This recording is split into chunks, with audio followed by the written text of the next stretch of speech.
সালামু আলাইকুম। প্রিয় দর্শক, অন্য মঞ্চের আলোচনায় আপনাদের সকলকে আমন্ত্রণ জানাচ্ছি। আজ আমাদের সঙ্গে অতিথি হিসেবে আছেন বাংলাদেশে 2024 সালে মার্কিন ডিপ স্টেট, সেনাবাহিনী এবং দেশের সুশীল নেতৃত্ব মিলে শেখ হাসিনা সরকারকে উৎখাত করার পর অবৈধ ইউনূস সরকার ক্ষমতায় বসেই মার্কিন যুক্তরাষ্ট্রের সকল আবদার মেটানোর জন্য উঠে পড়ে লেগেছিল। এমনকি তারেক রহমানকে দেশে ফিরিয়ে এনে প্রধানমন্ত্রী বানানোর জন্য মার্কিন যুক্তরাষ্ট্র এবং ভারত মুখ্য ভূমিকা পালন করেছে বলে জানা যায়। তারেক রহমান মুচলেকা দিয়েই ক্ষমতায় বসেছেন। ফলে তারেক রহমানের সরকার আসলে ভারত মার্কিন সমর্থনে গঠিত ইউনূসের বর্ধিত সংস্করণ, যে কথা আমি বারবার বলছি। কিন্তু সরকার ভুলে গিয়েছিল, মানে তারেক রহমানের সরকার ভুলে গিয়েছিল যে পৃথিবী শুধু আমেরিকার কথায় নাচে না। পৃথিবীতে চীন বলেও একটি দেশ আছে, বাংলাদেশের অর্থনীতিতে যাদের বিরাট বড় হিস্সা রয়েছে। এটা বুঝতে পেরেই হয়তো হঠাৎ তারেক রহমানের সরকার চীনের পায়ে ধরতে মির্জা ফখরুল সহ নিজের উপদেষ্টাকে পাঠানো শুরু করেছে। চলুন জানা যাক ঘটনাটা আসলে কি।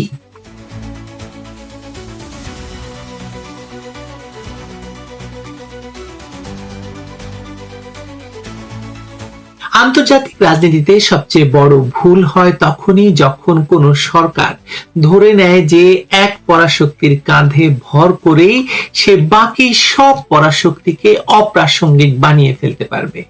বাংলাদেশের বর্তমান শাসক গোষ্ঠী ঠিক সেই ভুলটাই করছে। কারণ যাচাইযোগ্য ঘটনা প্রবাহ বলছে মির্জা ফখরুল ইসলাম আলমগীর 19 এপ্রিল বেইজিং এর উদ্দেশ্যে রওনা হয়েছেন এবং 21 এপ্রিল বেইজিং এ চীনের ভাইস প্রেসিডেন্ট হান জং এবং সিপিসির আন্তর্জাতিক বিভাগের প্রধান লিও হাইসিং এর সঙ্গে বৈঠকও করেছেন।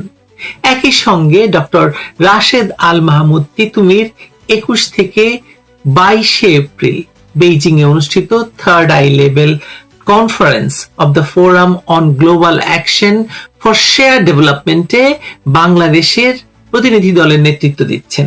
অর্থাৎ চীনের সঙ্গে যোগাযোগ এখানে আর কোনো গুজব নয়, দৃশ্যমান কূটনৈতিক তৎপরতা। এখন প্রশ্ন হলো, এই তৎপরতা হঠাৎ এত জরুরি হয়ে উঠল কেন?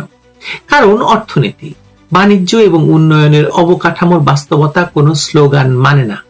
বাংলাদেশের জন্য চীন শুধু একটি দূতাবাস বা একটি কূটনৈতিক সম্পর্কের নাম নয়, এটি সরবরাহ শৃঙ্খল, অবকাঠামো অর্থায়ন, উন্নয়ন ঋণ, শিল্পযন্ত্র, বিদ্যুৎ প্রকল্প, বন্দর, সড়ক, সেতু এবং উৎপাদন অর্থনীতির একটি ভীষণ শক্তিশালী স্তম্ভ।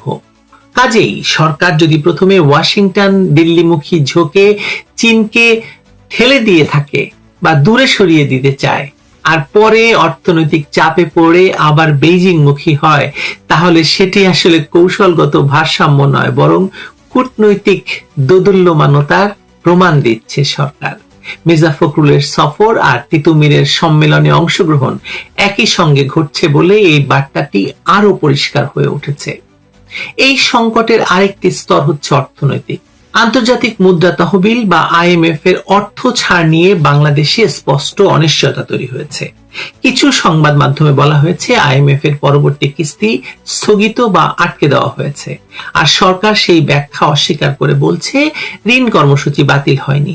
অর্থাৎ একদিকে সরকার আশ্বাস দিচ্ছে, অন্যদিকে বাজারে এবং নীতি নির্ধারণী পরিসরে অবিশ্বাস জমছে। এই অবস্থায় চীনের দিকে নতুন করে হাত বাড়ানোর একে আপনি নিছক কূটনৈতিক সৌজন্য বলতে পারবেন না, বরং এই বিকল্প আর্থিক এবং রাজনৈতিক অক্সিজেনের খোঁজ করছে সরকার বলেই মনে হচ্ছে। কারণ আমেরিকা তো আর যাই হোক টাকা দিবে না, বরং টাকা নেবে বাংলাদেশের কাছ থেকে। কিন্তু চীন তো তা দেয়, যদিও চড়া সুদে। যাই হোক, এটুকু স্পষ্ট যে অর্থনৈতিক চাপ বাস্তবতা, আর সরকার সেই চাপ কমাতে বহুমুখী দরজায় যে হাত পাচ্ছে। মধ্যপ্রাচ্য পরিস্থিতি এই চাপকে আরো বাড়িয়ে দিয়েছে। হরমুজ প্রণালী দিয়ে জাহাজ চলাচল গত কয়েকদিনে ভয়াবহভাবে ব্যাহত হয়েছে। রয়টার্স জানিয়েছে 20 এপ্রিল পর্যন্ত হরমুজ প্রণালী দিয়ে স্বাভাবিকের তুলনায় খুব সামান্য জাহাজ চলাচল হচ্ছিল এবং নিরাপত্তা ঝুঁকির কারণে অধিকাংশ শিপিং কোম্পানি সতর্ক অবস্থানে ছিল। বাংলাদেশি জাহাজ বাংলার জয়যাত্রা হরমুজ অতিক্রমে ব্যর্থ হয়েছে বলেও আমরা জানি। এর মানে জ্বালানি, সার, কাঁচামাল এবং সমুদ্র পথ নির্ভর সরবরাহ ব্যবস্থা নিয়ে উদ্বেগ শুধু পত্রিকার পাতায় নয়। সরকার যদি একই সময়ে ইরান সংবেদনশীল আঞ্চলিক রাজনীতিতে এমন অবস্থান নেয় যা তেহরান বা তার ঘনিষ্ঠ শক্তিগুলোর কাছে শত্রুতাপূর্ণ মনে হয়, তাহলে তার কূটনৈতিক মূল্য তো দিতে হবে। আর এখানেই বাংলাদেশ, আমেরিকা, চীন এই ত্রিভুজের প্রকৃত নাটক। যুক্তরাষ্ট্র চায় বাংলাদেশকে তার বৃহত্তর কৌশলগত বলয়ের মধ্যে রাখতে, বিশেষ করে ইন্দো প্যাসিফিক প্রতিযোগিতা, সরবরাহ শৃঙ্খল, সামুদ্রিক নিরাপত্তা এবং আঞ্চলিক জোটের রাজনীতির ভেতরে। ভারত চায় ঢাকা তার নিরাপত্তা এবং ভূরাজনৈতিক অগ্রাধিকারের বিরুদ্ধে না যায়। আর চীন চায় বাংলাদেশকে অর্থনৈতিক এবং রাজনৈতিকভাবে নিজের জন্য উন্মুক্ত রাখতে, যাতে বঙ্গোপসাগরীয় অঞ্চলে তার প্রভাব অক্ষুণ্ণ থাকে। এই তিন শক্তির মধ্যে ভারসাম্য রক্ষায় বাংলাদেশের কাজ ছিল। কিন্তু যদি সরকার প্রথমে আমেরিকা, ভারতের দিকে অতিরিক্ত ঝুঁকে গিয়ে পরে চীনের দিকে ছুটে যায়, তাহলে বেইজিং এর দৃষ্টিতে সেটি অংশীদারিত্ব নয়, দর কষাকষির দুর্বলতা। আর আন্তর্জাতিক কূটনীতিতে যে কোনো দুর্বলতার গন্ধ যে খুব দ্রুত ছড়িয়ে পড়ে, সেটা নতুন করে বলার কিছু নেই। আমি যখন এই ত্রিদেশীয় সমীকরণের দিকে তাকাই, তখন দেখি এক ভয়াবহ ভূরাজনৈতিক দাবানল, যা আমাদের স্বাধীনতার অর্জন থেকেই জ্বলছে। 1971-এ আমরা যখন পাকিস্তানি উপনিবেশের বিরুদ্ধে যুদ্ধ করছিলাম, তখন আমেরিকা 7ম নৌবহর পাঠিয়ে পাকিস্তানকে রক্ষা করতে চেয়েছিল। আর চীন তখন পাকিস্তানের পক্ষে নিরাপত্তা পরিষদে ভিটো দিয়েছিল। কিন্তু বঙ্গবন্ধু ছিলেন দূরদর্শী নেতা। তিনি বুঝেছিলেন ভবিষ্যতে আমাদের এই দুই পরাশক্তির সঙ্গে সমঝোতা করতে হবে। তাই 1972 সালে চীনের সঙ্গে সম্পর্ক স্থাপনের চেষ্টা করেন বঙ্গবন্ধু, যদিও তারা আমাদের মুক্তিযুদ্ধের বিরুদ্ধে ছিল। এই হলো বাস্তববাদী কূটনীতি, আবেগ নয়, দেশের স্বার্থ। কিন্তু যারা 2024 সালে ক্ষমতা দখল করলো, তারা ইতিহাসের এই মৌলিক পাঠ শেখেনি। তারা ভেবেছিল আমেরিকা এবং ভারতের সমর্থন পেলেই হলো, চীনকে উপেক্ষা করলেও চলবে। তাই তারেক রহমানও ক্ষমতায় এসেই প্রথমে চীনের স্বার্থ বা চীনের সঙ্গে সাক্ষাৎ করতে গড়িমসি করলো, চীনা রাষ্ট্রদূতকে অপমানও করলো বলা যায়। আর আমেরিকার দালালি করতে গিয়ে ইরানকে অপমান করে হরমুজ প্রণালীতে আমাদের জাহাজ আটকে দিল। এখন যখন IMF ঋণ প্রায় বাতিল হতে যাচ্ছে, তখন দেশের অর্থনীতি ধ্বংসের প্রায় দ্বার প্রান্তে, তখন তারা হঠাৎ বুঝতে পারলো যে চীন ছাড়া বাংলাদেশে চলবে না। আমি দেখছি মির্জা ফখরুল ইসলাম এবং তিতুমিরের এই হঠাৎ চীন সফর আসলে এই ভয়ঙ্কর অপরাধ বোধের বহিঃপ্রকাশ। তারা জানে 2001 সালে বিএনপি জামায়াত যখন আমেরিকার চাপে তাইওয়ানকে স্বীকৃতি দিয়েছিল, তখন চীন এত ক্ষিপ্ত হয়েছিল যে 1/11 পেছনে তাদের হাত ছিল বলে অনেক বিশ্লেষক মনে করেন।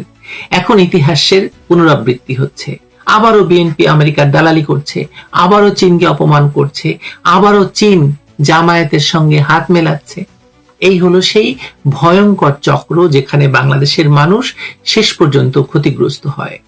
আমি বিশ্বাস করি যে চীন এখন আমাদের সঙ্গে এক ভিন্ন খেলা খেলছে।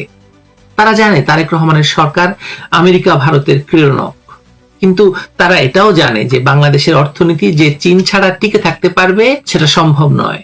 তাই তারা এখন জামায়াতকে ব্যবহার করছে যেমন তারা পাকিস্তানে জামাতুদ দাওয়াকে ব্যবহার করে। চীনের এই রণকৌশল সহজ, আমেরিকার প্রক্সি সরকারকে অস্থির করে তোলা আর একই সঙ্গে নিজের প্রভাব বজায় রাখা। মির্জা ফখরুলের সফর আসলে এই কৌশলের একটি অংশ। চীন দেখাতে চায় তারা এখনো বাংলাদেশে প্রভাব ফেলতে পারে, যদিও তারা বিএনপিকে বিশ্বাস করে না। আমি দেখতে পাচ্ছি এই ত্রিদেশীয় সম্পর্কে আওয়ামী লীগের ভূমিকা ছিল সবচেয়ে সুচারু। শেখ হাসিনা বুঝেছিলেন আমেরিকার সঙ্গে ঝগড়া করে লাভ নেই, কিন্তু চীনকে অপমান করলেও তা চলবে না। তাই তিনি দুই দেশের সঙ্গেই সমান সম্পর্ক বজায় রেখেছিলেন।